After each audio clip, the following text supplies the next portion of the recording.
Alright guys, so really quick, it's going to be a simple video today. There's a ton of games. There's a ton of apps. If you YouTube putting games, you can find some old videos from just about every manufacturer. It has their own little old school clinic, borderline VHS territory. At least it feels like that, doesn't it? Some of those old videos. But for what I was doing here, it's kind of a mix of a few different ones. If I'm not using Perfect Putt 360, Perfect Putt 360 is an amazing app that I tend to use more when I'm by myself. It does have compatibilities with multiple people, but that's more of a solo than my opinion.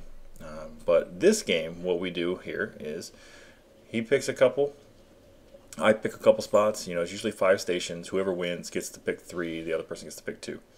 And we toss them all around where, we want.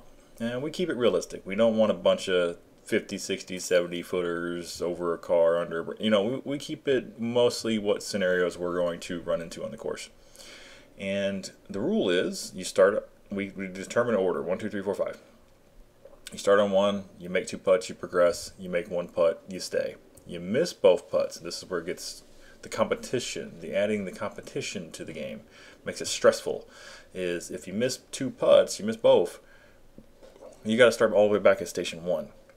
So you could be clear out there at that 35, 40 footer and miss both putts, and you have to go all the way back.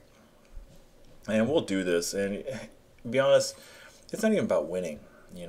He's going to watch this video and learn what I'm actually doing with him, but I'm putting him in a competition environment, a competitive environment, and missing's okay because he's actually practicing what is a competitive practice. We'll go do this for 30 minutes, 45 minutes, and he won't realize that over the course of that time, we'll actually bang out 100 plus putts, 100, 200 putts. He won't even notice it because he's so focused on winning, so focused on getting nervous when he's got to make that second putt because he missed the first one, or this is to pass me. And I just, those of you with kids or those of you that want to have some fun, this is such a great way to be competitive with yourself, be competitive with other people. The game of 21 where, one person picks a station, you both putt. If you get chains, you get 3 points, band 2 points. That game is great too, but I prefer this one because it repetitive, realistic putts, and you can see, like old chutes and ladders, you can see as you're progressing through the putts, and it just mentally, it's one of the best ways to prepare for a tournament, in my opinion. If you blow through all 5 stations, you win. That's the end game. For us, we have it to where if you get through all 5 stations, you got to go back to station 1 and do the opposite putt that you did the first time. So if you did a standard putt the first time, now you're doing straddle putt. If you did a straddle putt at a station 3, now you're doing a standard putt. And we'll just, go through it again. First one to get to the second stage, they're the winner.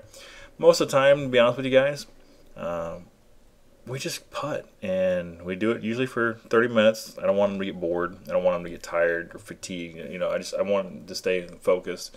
So 30 minutes, not much. You can knock this out in 15 minutes.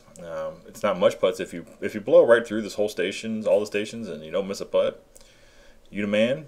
Make it a little more challenging on you next time. But for me, this is a great practice routine, and we'll run this a few times. So yeah, it's a game that we play. What is the game you guys play? What is your go-to way of practicing putting? Are you one of those guys who can just go outside, just bang, bang, bang, bang, bang 1,000 putts without even, trying to make it creative? You just do it to do it? Or do you need a little something extra to motivate you?